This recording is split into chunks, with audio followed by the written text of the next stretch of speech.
धन्यवाद. Welcome. Welcome भाऊ.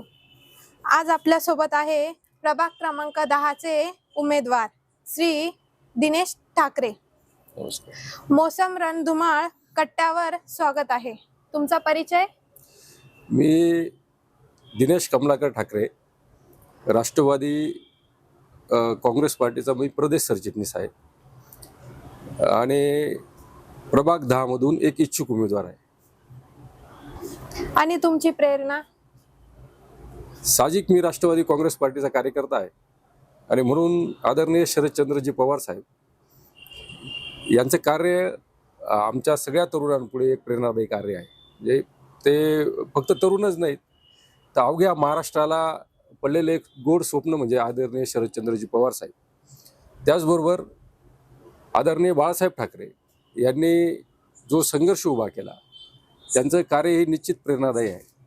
अशी दोन प्रेरणादायी असणारी व्यक्तिमत्व महाराष्ट्राला लाभली हे महाराष्ट्राचं भाग्य आहे.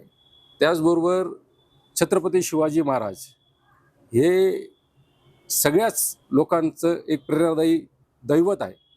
ही माझी जे तुमचे प्रेरणा आहे तीच माझी प्रेरणा आहे. आणि उमेदवारी का करताय? मागच्या 2007 पासून आम्ही राष्ट्रवादी काँग्रेस पार्टीचं काम करतो आहोत आणि राष्ट्रवादी काँग्रेस पार्टीचं काम करत असताना जन आंदोलनं त्या ठिकाणी आम्ही उभी केली. जनतेची अनेक कामं होती. त्या जनतेची अनेक कामं करत असताना असं एक प्रामुख्याने आढळतं, जर सत्ता राहिली तर जनतेची कामं अधिक चांगल्या पद्धतीने त्या ठिकाणी करता येतात.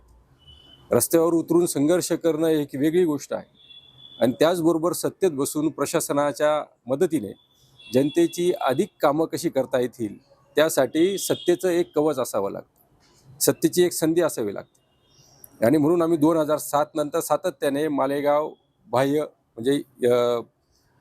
बाह्य विधानसभेच्या यामध्ये महापालिकेच्या ही जी इकडची जी 20 नगरसेवकांची जी संख्या आहे यामध्ये राष्ट्रवादी काँग्रेस पार्टीचे अधिकचे नगरसेवक कसे निवडून येतील असा आमचा प्रयत्न राहिलेला आहे.